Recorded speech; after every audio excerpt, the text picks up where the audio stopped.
Make sure you guys are sticking around to the end of the video to find out if you guys won last week's giveaway, but also to find out how to enter this week's giveaway. Alright guys, let's go ahead and dive into today's video.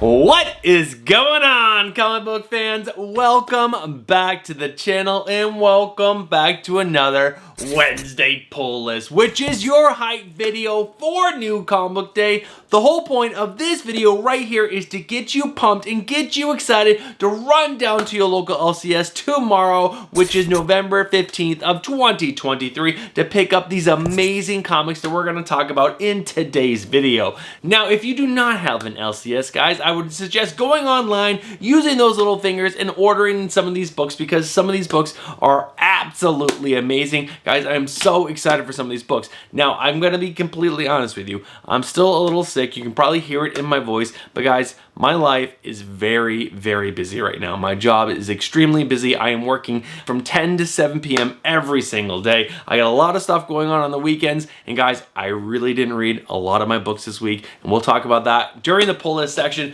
but I just want to say this video is going to be a little bit condensed because I need to be able to edit this video within the time frame that I have, which is a very small window. So let's not waste any more time complaining about my lack of time, and let's go ahead and check out my pull list. Alright guys, this is a week of all weeks. That's right, that is a ultra wide monitor, and my pull list starts from one side and goes all the way to the other. This week is a gigantic week, but you guys obviously can't see any of those books because they are so teeny tiny. So let me go ahead and throw it up on screen right now so that way you guys can see the totality of my pull list. Now, there are 26 books on my pull list. You heard that right. 26. There are 5 new #1 titles, 8 DC books, 5 Marvel books, and you're gonna hear this right, 13 independent titles on my pull list this week, which is just absolutely an asinine amount of independence. Now, for a book to make the top 3 list, I need to have read the previous issue of that book. But guys, I have been so busy. I had 21 books to read this weekend. Do you know how many I read? 5. I read 5 books. Now, the 5 that I did read are absolutely awesome, and some of those books have been on the top 3 list. So, we are going to have a top 3. We're just not going to have an almost top 5 because I only read 5 books. But guys, there are some amazing titles coming out today. I just don't put books that I did not read on the top 3 list, so I'm gonna skip over the almost top 3, but make sure you guys are doing your own research. Go check other comic book YouTubers, find out more books that are coming out this week because there are some really good titles, and I wish I had time to talk about them, but again, my time to edit this video is like 45 minutes. I have a very small amount of time to get this done. So I'm gonna go ahead and stop complaining about my lack of time and go ahead and dive in to the next thing. There are no books on the chopping block, but there is some amazing covers out this week. So let's go ahead and check out my cover lover picks. Alright guys, we're going to go ahead and dive right in. And the first one up is Fantastic Four, issue number 13. When was the last time a Fantastic Four made the cover lover list? I don't think maybe any have, but guys, this cover is so good. This is the cover A done by Alex Ross. You've got Dr. Doom riding a Doom Rex. That's right, a T-Rex that is like all doomed out. Absolutely amazing. That is such a cool cover. I don't know what's happening in this title, but I want this cover because it's so cool. And after that, we have Green Lantern issue number 5. This is the 1:50 ratio variant done by Francisco Tomaselli. This is awesome. Hal Jordan looks like so good on the cover. He's got constructs flying behind him. It is so good. And guys, after that is Dark X-Men issue number 4. This is the 1:25 ratio variant done by Greg Land. You got Madeline Pryor on the front. You got some of her demons behind her. She looks awesome. I really, really like this cover. And guys, after that, we have Star Wars Dark Droids issue number 4, the 1:50 ratio variant done by Bjorn Barends. This is a really cool cover. I don't know what this droid is. It looks absolutely epic. And guys, next up is Kill Philadelphia issue number 21. This is the cover B variant done by Francisco Matina. Guys, Spawn is making an appearance in Kill Philadelphia. That is so cool. It looks like you got werewolves coming in. You got Spawn with a gun. There are a lot of good covers for this issue. Guys, make sure you are checking them out because all of them feature Spawn. And guys, next up we have 2 Deadpool books. This is Deadpool 7 Slaughters, issue number 1. Now this is the variant cover done by Elizabeth Torque. It is really good. I really like this cover. You got Deadpool holding his sword. He's got holes all through him, kicking the crap out of some bad guys. Such a good cover. And the other one that I like is the variant cover done by Ryan Brown. Now, Ryan Brown is an amazing artist, but guys, this is Deadpool with the Infinity Gauntlet, holding a gun, and there's a portal opening up behind him. The colors are amazing. The artwork is amazing. This is such a cool cover. But guys, my favorite cover of the week is a book that I just have to have. This is Wildcats, issue number 12. Now, this is the 1:25 ratio variant done by Chuma Hill. We got Ladytron on the cover, and she just looks absolutely gorgeous. She's sitting on a classic Mustang. She's making some hologram coming out of her hand.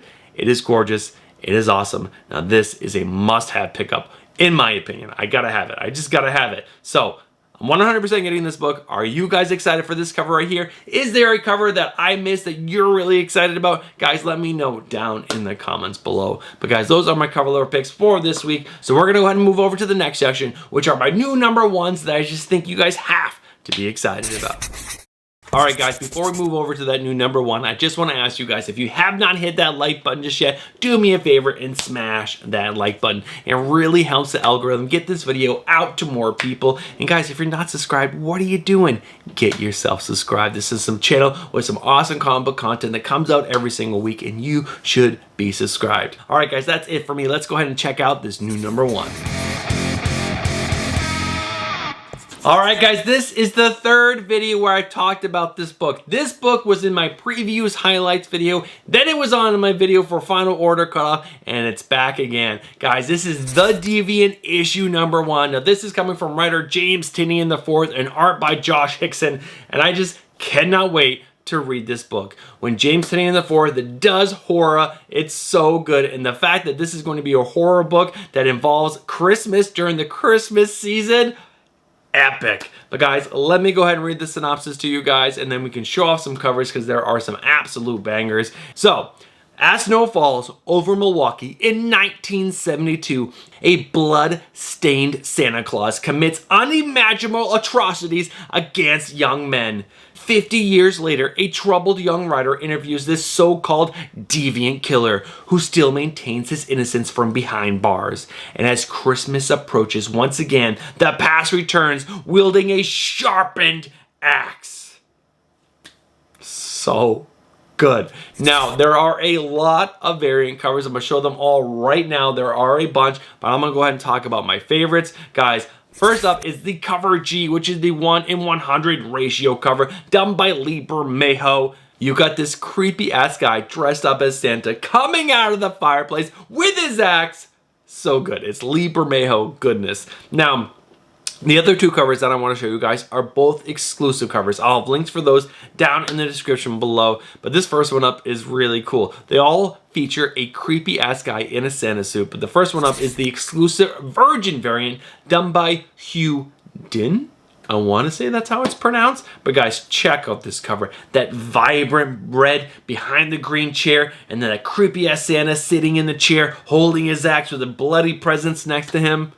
So good. And the other one that I really like is the exclusive variant done by Megan Hutchinson. Now this is a more stylized, creepy, almost kind of looks like a marionette type Santa Claus, but still creepy as hell. You got a Christmas tree with bloodied stuff around the Christmas tree and all kinds of bloody parts all over the place. So good. Such great covers. A horror book coming out around Christmas time is such a great idea from James Tynion IV. I'm really pumped for this book. Do you guys already have this book on your pull list? Are you adding it now after hearing the synopsis? I really hope you guys are, because this book is gonna be really good. All right, guys, that is the new number 1 that I'm really excited about. Again, we're gonna go ahead and skip over the almost top 3. I just don't have time to do that today. And we're gonna go ahead and dive into my top 3 books, starting with my number 3. All right, guys, again, I only read 5 of the 21 comics I was supposed to read last week. Now, I always read the previous issues to the books that are landing tomorrow on New Comic Day. So that way I'm all caught up on the stories and I can give you guys the best idea for the best reads of the week. So, of the 5 comics that I read, the number 3 book is The Call, issue number 4. Now this is coming from writer Kelly Thompson and art by Matea De Lewis. I know it's not De Lewis because the L, which I thought was an L, is actually an I. It's D-E-I-U-L-I-S. I have no idea how to pronounce that, but Matea, your artwork is incredible. That's one of the main reasons why I love this book. The artwork on the covers are always amazing for the cover A's, and the interiors are incredible. The colors, the line work, everything is so good. The layouts, the panels, everything. It's amazing. This is a beautiful book to look through. But guys, the writing by Kelly Thompson is, again, like, she is one of my personal favorite writers. She does such a great job of getting you invested into the characters that are in the book. Now, in the first 2 issues, Kelly Thompson did a great job of hooking you into each of the characters, giving you enough background to care for them, letting you know why they're doing what they're doing. But in issue number 3, it was all about this new world. So there are 5 characters in this book, and they were going to shoot this video. They want to go into this rock and shoot this video, but when they go into this rock that's in the water, because there's like a cave in the rock, they actually step through into another plane of existence. It's either another world or something.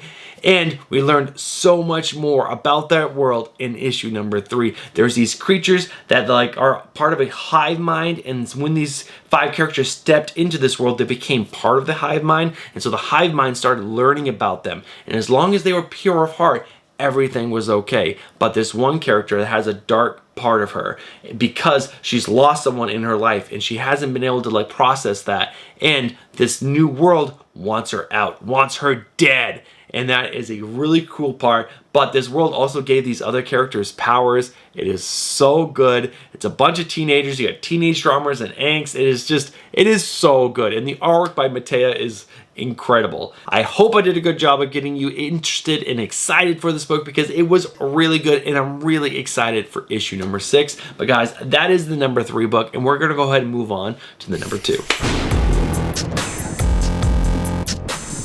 All right, guys, my number 2 book is a book that's set off in space about 5 women who command mechs or drive mechs. Do you command them? Do you drive them? I don't know. But they're in mechs and they're soldiers and they're part of like this greater empire, and it's so good. Guys, I am talking about The Forged, issue number 6. Comes out this week, tomorrow, on New Comic Book Day. Now, this is written by Greg Rucka and Eric Trotman and has art by Mike Henderson. This book is so good. The amount of levels in this book is incredible. We started on a spaceship, and then this mech unit, the Forged, got sent to this planet. But then that ship got blown up. It got destroyed, and they were stranded on this planet, and they didn't know how to get out. And then there were giant worms, and then they met this girl that was in this base, and she was there waiting for them, but they didn't know that she was there waiting for them. And then she was like a precog, and so she kind of knew what was going to happen just before it happened. It was really cool. They ended up escaping this planet and going to like the main empire, which is really cool. And they're kind of like on leave right now. And there's definitely some behind the scenes like shenanigans going on against the Forge, which is really interesting. There's just so much going on, and every single issue is absolutely incredible. And what I really enjoy about this book, because they're extra size and it's like, you know, prestige format, is that each issue is like an episode of a TV show. It takes about 20 minutes to read, but I feel invested in every single issue. The pacing is incredible. Even now that they're on this home world and it's going a little bit slower because there's not like all this big action, but there's so many little things going on. There's a lot of character building moments for all the 5 Forged characters, which is really interesting because in the first 3 issues, there's all action. So much action. You didn't really get that much info on each of the characters, and we're getting that now in issues number 4 and 5. 5 was so good. And we're also learning a lot about the politics of this universe, which is really cool. Greg Rucka, Eric Trotman are telling an awesome space story. I don't know if the right word is space opera, but it's like big in space, and it's really well done. And the art, again, by Mike Henderson is fantastic. Now, I will say, I really don't like his mech design. His mech design is absolutely lame, in my opinion, but the way he draws the women are absolutely absolute badasses. And the way that Greg Rucka and Eric Trotman are writing these women, they are incredible. They are like so much more badass than like any male character that's been written in a book in a while. They are incredible. So good. I love this book. You guys should be reading it. Again, we are 5 issues in. Issue number 6 comes out tomorrow, so maybe wait for trade. This will be an awesome book to read in trade. But if you want to go down to your local LCS and support this book, pick up all 6 issues because it is that good. And there are a bunch of area covers. There's usually just a cover A and a cover B, and this week there's only a cover A. So, guys, The Forge, great read. I really enjoyed it. I hope you guys give this book a chance because it is awesome. And yeah, that's my number 2 book. Let's go ahead and find out what my number 1 is. Now, I think the number 1 book would have been in the number 1 spot even if I read all 21 books I was supposed to read, get caught up on all the books that are coming out tomorrow on New Comic Book Day. That's how good this series has been. It's been absolutely incredible. Now, the sad thing to me is that this book is ending. This is the finale. This is the final issue of this book. But hopefully, a lot of these series are going to continue because this is a crossover event. Do you guys know what this book is yet? If you don't, I'm going to tell you right now. It is Big Game issue number 5. This is written by Mark Miller and has art by Pepe Larraz. This book is incredible. Issue number 4 was definitely a setup issue for Mark Millar to be able to bring in the Magic Order into this series, because so far the Magic Order has not engaged in this big crossover event because they can only defend against magic threats. And in issue number 4 introduced that magic threat, and the Magic Order is gonna come in and they're gonna wreck shit. And I could not wait to see what's going to happen because we've lost so many heroes, and I really hope the Magic Order, like, you know, goes back in time and saves them, and these heroes come back and they start stomping on these villains. So good. This book is so good, and the artwork by Pepe Larraz is like incredible. I think the only other artist I would have liked to see on this book would have been Dyke Ruan or maybe Jorge Jimenez, because Dyke Ruan did such an amazing job on his last run on the Magic Order. It was like incredible. It was so good. But Pepe Larraz is the man. Every single issue is absolutely stunning, and I cannot wait for the Magic Order to step in. Oh, I love the Magic Order. If you guys have not read the Magic Order by Mark Miller, you have to. Go read it right now. There's 4 volumes, I want to say. Yeah, 4 volumes. Go read it because it is that good. Now, there are a couple of variant covers for this. There's the cover B, which is the black and white of the cover A, and there's also the cover C, which is the cover by Dyke Ruan. Both feature the Magic Order heavily, and then a bunch of the heroes that have died. So I have a feeling the Magic Order is going to bring them back, which is going to be... it's going to be incredible. Can't wait. One more thing about this book, guys. This is a double-sized book. So we are basically getting issues number 5 and 6 in this issue. I'm not sure why they did it. Maybe because the story just flowed better with one giant issue. I'm not going to complain because I cannot wait to get my hands on this book. That is my number 1 book. All right, guys, we are at the end of the video. Hopefully this video is nice and short because we cut out a lot. I went really fast. And let's go ahead and find out who won last week's giveaway. All right, guys, we are at the end of the video, and we're going to find out who won last week's giveaway in just a second. But if you guys are still watching this video right now, I just got to tell you guys are legends. Thank you guys so much for sticking around to the end of the video. And as a reminder, if you guys enjoyed that video, but you guys are not subscribed to the channel, I'm just going to say, what are you doing? Get yourself subscribed, hit that bell for notifications, and smash that like button. All right, guys, let's go ahead and cut close and find out who won last week's giveaway. All right, guys, you guys know how we do this. First, we load up last week's video. We copy and paste the URL. We paste it here. We're going to go ahead and fetch the comics. Not anything goes. You know that keyword filter. You know what it is? It's hashtag I love comic books. Let's go ahead and find out who won last week's giveaway. There are 49 comments that had the hashtag I love comic books. Let's go ahead and find out who won. In 3, 2, 1, let's pick a winner. It is Gilliam Barnaby. Congratulations. Gilliam Barnaby, I hope I'm saying your name correctly, but congratulations, and I absolutely love the comment that you left. You left the comment, one of these days I will win this, and you did. You finally won. Now, what I need you to do is go over to Instagram and slide into our DMs. Our handle is right here, and give us your address, and I will get 3 books shipped out to you in 2 to 3 weeks. So, Congratulations, that's all I need you to do. And make sure you live in the United States of America. And speaking of that, if you guys want to find out how to enter next week's giveaway, you need to do these 4 things. First up, you need to live in the United States of America. Number 2, you need to be subscribed to the channel. Number 3, you need to leave a comment. And number 4, that comment has to have the hashtag I love comic books. And that's it, guys. That's going to do it for today's video. Hope you enjoyed today's video. I hope this video came out on Tuesday and not on Wednesday. So, fingers crossed, I can make that happen. And guys, I might not have the previous video for you this week that I promised last week. And that's going to suck because I probably won't have time to get it out in time for previews deadlines. But work is more important. Family is more important. This comes last. So, fingers crossed I can get it done. If I can't, I'll miss it. But I will have final order cutoff video for you on Thursday or Friday. All right, guys. Have yourself a great rest of your week. A great new comic book day. I'll catch you in the next one. Peace.